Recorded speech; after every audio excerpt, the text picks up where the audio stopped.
put this theorem about the radius convergence, let's put it to work.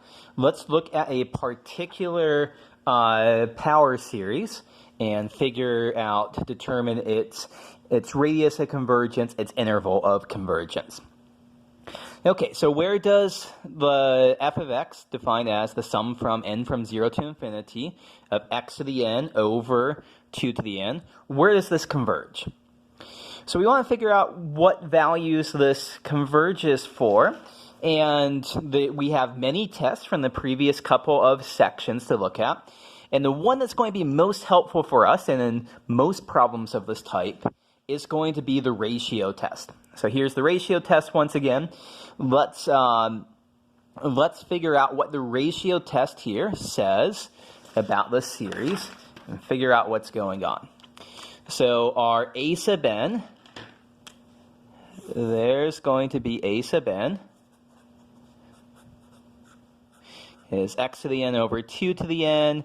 A sub n plus 1 is x to the n plus 1 divided by 2 to the n plus 1. And so we know we want the ratio of a n plus 1 divided by a n, the absolute value of that. Absolute value is going to be pretty important, as we'll see in this problem. Okay, so a sub n plus 1 is x to the n plus 1 divided by 2 to the n plus 1.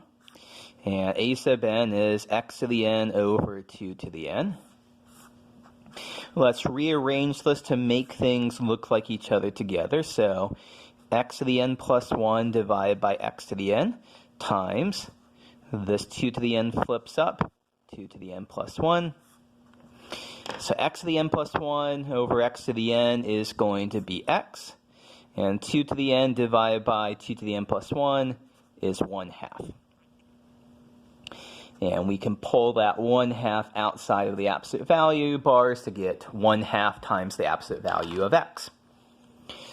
Okay, so now we are ready to calculate what rho says here. So rho is going to be the limit as n goes to infinity of 1/2 times absolute value of x, and there's no n dependence here, so this is just 1/2 times the absolute value of x. Okay, so what does this say here? If rho is less than 1, our series converges absolutely. So we're going to say we want this to be less than 1, which move that 2 to the other side gives absolute value of x is less than 2. And so here we see the radius of convergence is 2. So right now we know that our series is, so right now let me summarize. We know that our series converges for absolute value x is less than 2. And if absolute value x is bigger than 2, that would make rho bigger than 1, and so our series would diverge.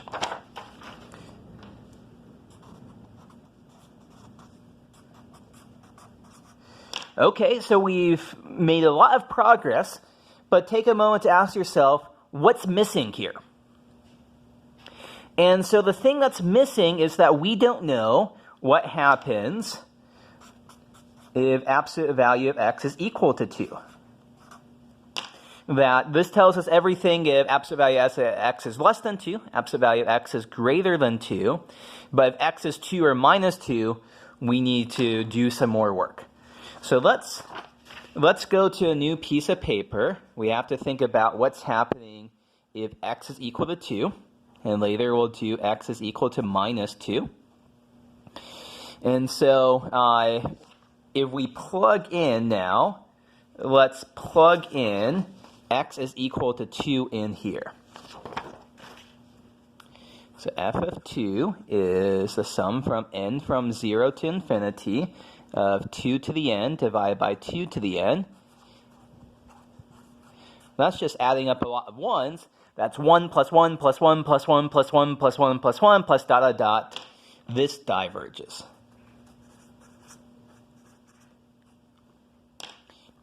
Okay, how about x is equal to minus 2? F of minus 2, plug minus 2 in for x.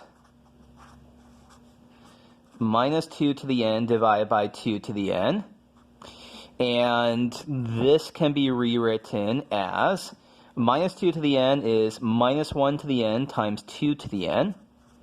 And we do that so that we can cancel out those 2 to the n's. Minus 1 to the n, the sum of that. So that's 1 minus 1 plus 1 minus 1 plus 1 minus 1. And this, we've seen this before, it also diverges. Okay, so both series diverge here at the endpoints. And so conclusion, our original series, the sum from n from 0 to infinity of x to the n over 2 to the n, converges only on the interval minus 2 to plus 2. So, excuse me, something just to think about, just to draw a little picture here. Our expansion was centered at c is equal to 0, and we figured the radius of convergence was 2. So as soon as we know the radius of convergence is 2, we know it converges absolutely between minus 2 and 2, not inclusive. So that's on the interval, open interval, minus 2 to 2. It diverges out here if absolute value of x is strictly larger than 2. And so then we just have to check the endpoints. It may converge here, it may diverge here. It may converge at exactly one of these and diverge at exactly one of these. So we'll run into all of those cases throughout more examples in the section. In this case, it diverged at both the endpoints. It might, in other cases, it might converge at both the endpoints. In even more cases, it might converge at one and diverge at the other.